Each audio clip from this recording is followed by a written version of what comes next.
Good morning all. સો આપણે last લેક્ચરમાં FSI ને બધાના રૂલ્સ રેગ્યુલેશન જોયા હતા. ઓકે, સો જસ્ટ એક ફરી ફટાફટ આપણે રિવ્યૂ કરી લઈએ. લાસ્ટ ટાઈમ શું જોયું હતું આપણે, બરાબર? કે ડિફરન્ટ એફએસઆઈ કેટેગરી D7 માટે છે, બરાબર? તો કેટેગરી D7 એટલે કયું કે આપણે જે ઝોન ક્લાસિફિકેશન કર્યા હતા, બરાબર? તો એ ઝોન ક્લાસિફિકેશનમાં અમુક જે અર્બન ડેવલપમેન્ટ ઓથોરિટી છે, તો એ લોકોએ અમુક ક્લાસિફિકેશન પાડ્યા હતા કે D1 એટલે અમદાવાદ ઝોન આવે, D2 એટલે Rajkot zone, D3 Surat zone, D4 Vadodara zone, બરાબર? તો એવી રીતે આખું એનું ક્લાસિફિકેશન હતું અને એની દરેકની એફએસઆઈ આપેલી છે. આપણે એક એક્ઝામ્પલ લઈએ કે ભાઈ use N FSI category D7, બરાબર? કે D7 કેટેગરી છે. હવે એમાં કોઈક રેસિડેન્શિયલ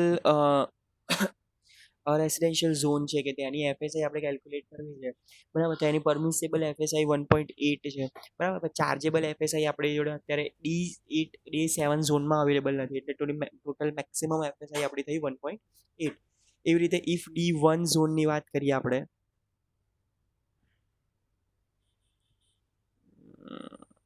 હમ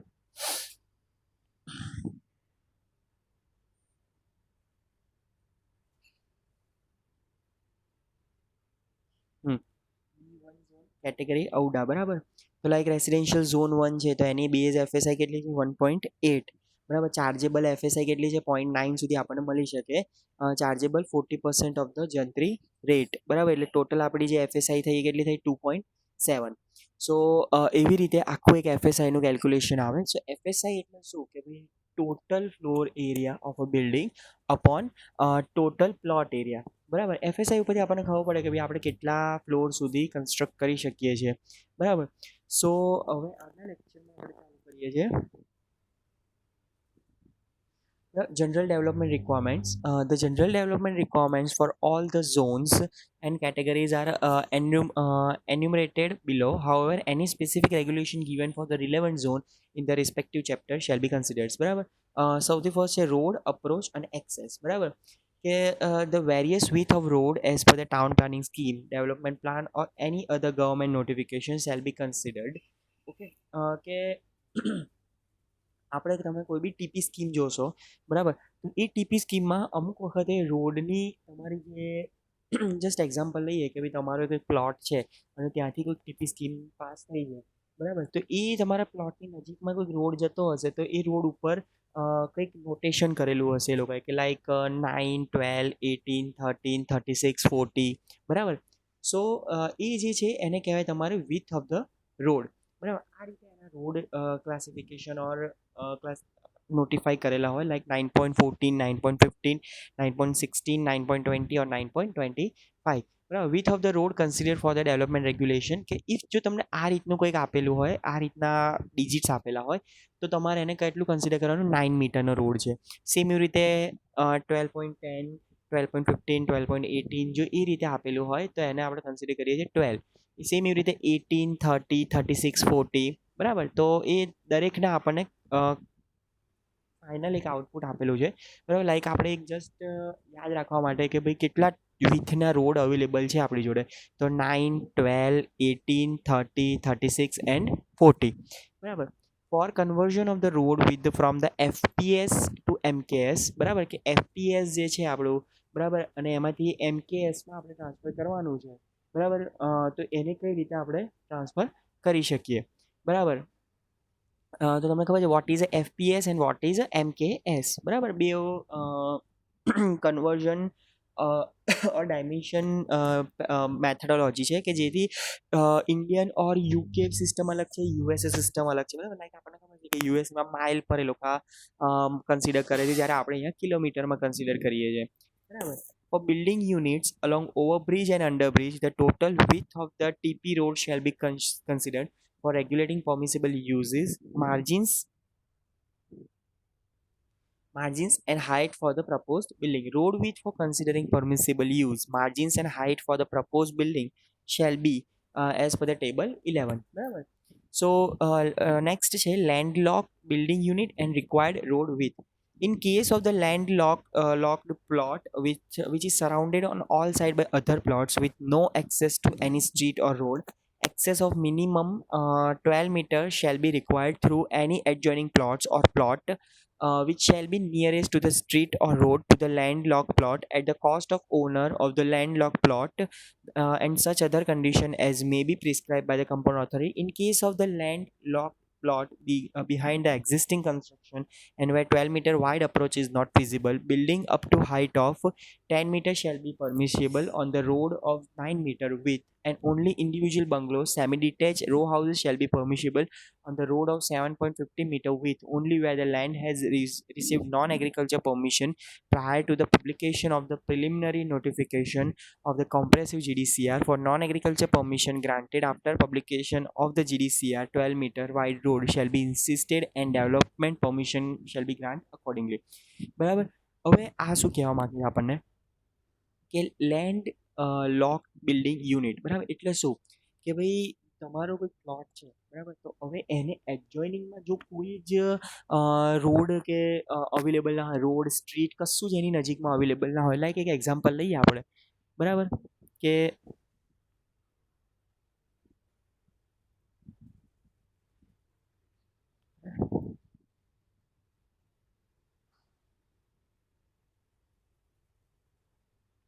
મિનિટ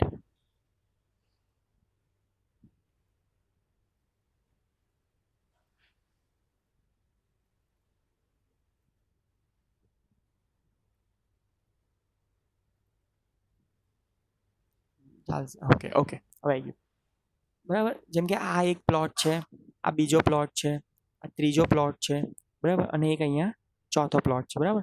અને બીજું એક વસ્તુ છે કે અહીંયાથી રોડ પાસ થઈ રહ્યો છે, બરાબર. તો આ ક્લોઝ શું કહે છે આપણને કે ભાઈ જો તમારો જે પ્લોટ છે એ આ એરિયામાં હોય કે જેથી જેને કોઈ જ રોડ અવેલેબલ થતો નથી, બરાબર, તો એ વખતે તમારે કઈ રીતનું ધ્યાન રાખવાનું, બરાબર, કે all side by other plots with no access to any street or road, access of minimum 12-meter road shall be required through any adjoining plots or plot which shall be nearest to the street or road to the landlocked plots, બરાબર. જે આપણે વાત કરી કે ભાઈ જે આપણો adjoining જે પ્લોટ્સ છે એની નજીકમાં જો એને રોડ અવેલેબલ હોય તો એ જગ્યાએ તમે કન્સ્ટ્રક્શન કરાવી શકો, બરાબર. where there is a no town planning scheme for a building unit plot abutting on the government Nala road, the right of way or plot boundary shall be considered as minimum 9 meter from the center line of the such Nalia road. Roadside margin shall be considered from this imaginary plot boundary thus established, બરાબર. If કોઈ proper આપણી જોડે available નથી, બરાબર, proper આપણે જોડે કોઈ બી town planning scheme available નથી, તો minimum of the road with કે જ્યારે એનું કેલ્ક્યુલેશન કરવામાં આવતું હોય, બરાબર, તો તમારે કઈ વસ્તુ ધ્યાનમાં રાખવાની કે ઇફ તમારી ટાઉન પ્લાનિંગ સ્કીમ નથી બહાર પડેલી, બરાબર, તો તમે જે રોડ વિથ છે એ કેવી રીતે મેટર કરશો, તો જે રોડની જે સેન્ટર લાઇન છે એના બંને સાઈડથી મિનિમમ તમારે 9 મીટર્સનું ડિસ્ટન્સ છોડી દેવાનું કે ઇફ ફ્યુચરમાં જો કોઈ રોડ કન્સ્ટ્રક્ટ થઈ રહ્યો થશે, બરાબર, તો તમારો જે બિલ્ડિંગ જે આપણે ખબર છે કે અત્યારે ઘણી જગ્યાએ દબાણ ચાલી રહ્યું છે, બરાબર, કે રોડ ઉપર કોઈ બિલ્ડિંગ બને છે પણ હવે વધારે રોડને વાઇડ કરવા માટે આજુબાજુની જે દુકાન કે જે બી ફ્લેટ હોય એને તમારે તોડી પાડવા પડે અને તોડીને પછી તમારે આગળ કન્સ્ટ્રક્શન રોડનું વાઇડનિંગ ઓફ ધ રોડ કરાવવું પડે, બરાબર. તો એ વખતે કે જ્યારે તમારી જોડે કોઈ ટાઉન પ્લાનિંગ સ્કીમ અવેલેબલ નથી, બરાબર, તો the right of way or plot boundary shall be consider as minimum 9 metre from the centre line of the such નાલિયા રોડ, બરાબર. જેમ કે આ નાલિયા રોડ છે કે જેમાં કોઈ ટાઉન પ્લાનિંગ સ્કીમ અવેલેબલ નથી, બસ જસ્ટ નગરપાલિકા આગળથી એનું કન્સ્ટ્રક્શન અને મેન્ટેનન્સ થાય છે, બરાબર. તો એની બંને બાજુ 9 મીટરની તમારે સ્પેસ છોડી, બરાબર, સ્પેસ છોડી અને પછી તમે બિલ્ડિંગ યુનિટને કન્સ્ટ્રક્ટ કરાવી શકો, બરાબર. જેમ કે આ સેન્ટર લાઇન છે, આ બિલ્ડિંગ યુનિટ છે અને આ જે છે એ છે તમારું રોડ સાઇડ માર્જિન, બરાબર. એ આગળ આવશે આના પછી નેક્સ્ટ ટોપિક્સમાં કે what is a building unit, what is a road side margin, road side margin છોડવાનું તમારે, બરાબર. Roadside margin shall be considered from this imaginary plot boundary thus established. In non-TP area and agriculture zone, the development permission shall be regulated as per the road network proposed by the appropriate authority. For plots in non-TP areas, the applicable zones, permissible uses and regulations shall be as per the original sorry, survey number of the owner. Next is a building height. The height of the building shall be measured from the established ground level to the top of the building in all cases. બરાબર, building height તમારે જ્યારે consider કરવાની છે, બરાબર, તો એ કેવી રીતે consider છે કે ગ્રાઉન્ડ લેવલથી સ્ટાર્ટ થઈ અને તમારો જે ટોપ મોસ્ટ પોર્શન હશે એની આખી જે કેલ્ક્યુલેશન તમે કરો વર્ટિકલ, એ તમારી કહેવાય building height. Height for the following shall not be taken into consideration in determining the total height of the building. બરાબર, કેવી રીતે, જેમ કે પેરાપેટ વોલ છે તો આપણને ખબર છે કે પેરાપેટ વોલ કેટલી મેક્સિમમ 4 ફૂટ કે 5 ફૂટની હાઈટની હોય, બરાબર, કન્સિડર ના કરવામાં આવે.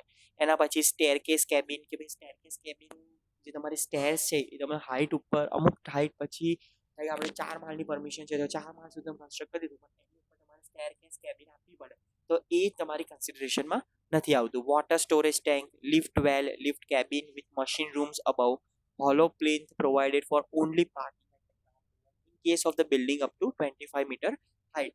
બરાબર, કે જો બિલ્ડિંગ 25 મીટરની હાઈટની હોય, બરાબર, તો પ્રોપર હોલો પ્લીથ જે તમને આપેલું હોય કે ખાલી પાર્કિંગ માટે ગ્રાઉન્ડ લેવલ ઉપર, તો એ ત્યાંથી કેલ્ક્યુલેશન ના કરવામાં આવે, હોલો પ્લીથ પત્યા પછીનું કેલ્ક્યુલેશન અંદર કરવામાં આવે. For height more than 25 meter, regulation of the structural, fire and airport shall be followed. If તમારા બિલ્ડિંગની હાઈટ 25 મીટર કરતાં વધારે હોય તો તમારે સ્ટ્રક્ચરલ સ્ટેબિલિટી, ફાયર પ્રોટેક્શન અને એના સર્ટિફિકેશન અને એરપોર્ટ, બરાબર, કે નજીકમાં કોઈ એરપોર્ટ છે કે નહીં, પછી એટલે એ બધું જ તમારે એના રૂલ્સ રેગ્યુલેશન ફોલો કરવા પડે. બરાબર. Road with and the building height. The maximum permissible building height shall be regulated according to the width of the road on which it abuts with the permissible FSI. બરાબર, કે તમારી ભાઈ જે permissible limit છે, બરાબર, તો એને તમે કઈ રીતે ધ્યાનમાં રાખી અને તમે બિલ્ડિંગ હાઈટ ડિઝાઇન કરી શકો. બરાબર. Road with and building height category of authority ULB. Building height if D1 category છે, બરાબર, D1 માં આપણે આવે છે ઔડા, હુડા, સુડા, રૂડા, બરાબર, બધા જ આપણે અંદર D1 કેટેગરીમાં ઇન્ક્લુડેડ છે. બરાબર, accept GMC area. What is a GMC area? Gandhinagar municipal corporation area. બરાબર. હવે જો અપ ટુ 9 મીટરનો રોડ હોય, બરાબર, તો 10 મીટરની હાઈટ આપણને પ્રોવાઈડ થઈ શકે. 9 થી 12 મીટરનો રોડ હોય તો તમને 15 મીટરની હાઈટ મળી શકે. 12 થી 18 મીટરનો રોડ હોય તો 25 મીટર સુધી તમે મેક્સિમમ કન્સ્ટ્રક્શન કરાવી શકો. 18 થી 36 મીટરનો હોય તો 45 મીટર સુધી, અને 36 મીટર એનથી વધારે હોય તો 70 મીટર સુધીની તમે કન્સ્ટ્રક્શન કરાવી શકો. બરાબર. સો આ જે તમને આ જે પર્ટિક્યુલર બિલ્ડિંગ હાઈટ યુનિટ્સ આપેલા છે, બિલ્ડિંગ હાઈટ યુનિટ તમારા road with as well as તમારી પરમિસેબલ જે FSI છે એ બંને ઉપર આધાર રાખે. બરાબર. લાઈક જેમ કે D1 રૂડા છે, બરાબર, અને D2 ઝોન છે, તો એમાં 9 મીટર 9 થી 12 મીટર હોય તો 15 મીટર સુધી તમે કન્સ્ટ્રક્ટ કરી શકો. બરાબર. પછી 12 મીટર થી 18 મીટર હોય તો 25 મીટર, 18 થી 36 મીટરનો રોડ હોય તો 45 મીટરની હાઈટનું તમે બિલ્ડિંગ બનાવી શકો, અને 36 મીટર કે એનાથી વધારે હોય તો તમે 70 મીટરનું તમે કન્સ્ટ્રક્શન કરાવી શકો. બરાબર. હવે આવી જરૂર કેમ પડી? બરાબર, કે આવા રૂલ્સ રેગ્યુલેશનની જરૂર કેમ પડી? બરાબર, મેં તમને લાસ્ટ લેક્ચરમાં એક લાઇટ પ્લેન અને લાઇટ પ્લેન ઓર હાઇટ પ્લેનને તમને સમજાવ્યું હતું. બરાબર, કે લાઈક ફરી એકવાર તમને રિફર કરી દઈએ આપણે.